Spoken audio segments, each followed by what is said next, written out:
You ever wonder if the Lord beholds the way we handle the scriptures? I know, I'm just full of stupid questions, but that's all right. I'm a stupid man.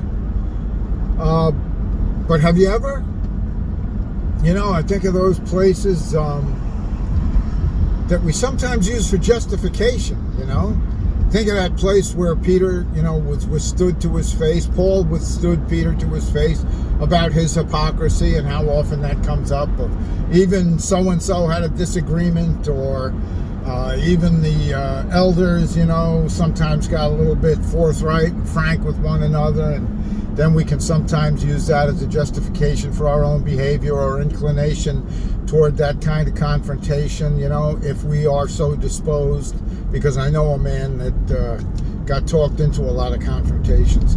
But, same thing with turning over tables in the temple, that, hey, look what Jesus did that, brood of vipers, Jesus said that.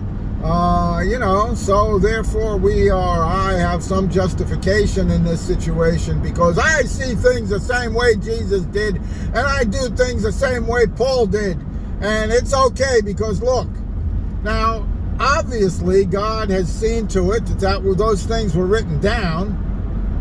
Obviously also God has preserved the scriptures in such a manner that those things are still there. Obviously, John wrote that if all the things were written, the world could not contain all the books thereof. So we can kind of understand from that a lot took place that wasn't recorded.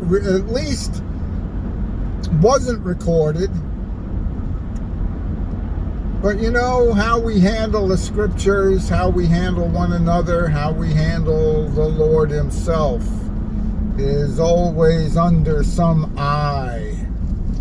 And it's for our good, not for our judgment or wrath. But if we do find ourselves being presumptuous or in any way taking liberties that perhaps we haven't grown into, and the Lord knows he hasn't given us in that sense, we just assume, well, so-and-so did it, I can.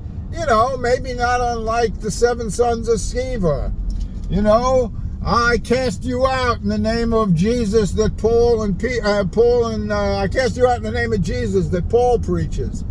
And then we find ourselves beaten up a little bit by something that's saying, well, Jesus I know and Paul I know, but who are you? And we find out, maybe I didn't have the goods the way I thought I did. Now, I am only telling you this, expressing this, recording this as one who has done that, maybe continually, maybe uninterruptedly, been so full of presumption and gotten his nose bloody, his face scraped, his knees kicked as often as he has needed.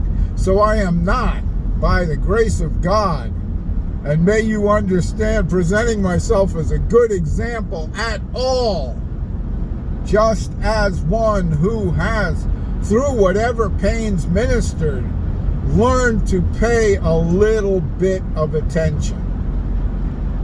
And God knows the body is full of those that have paid better attention. But I do believe I have that liberty to speak that way.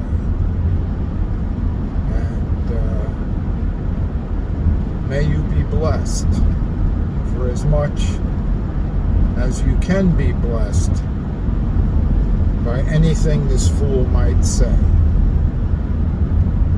Because I can testify to the mercy of God to a man that has deserved obliteration, annihilation, and the deepest hell, and found mercy and grace to you.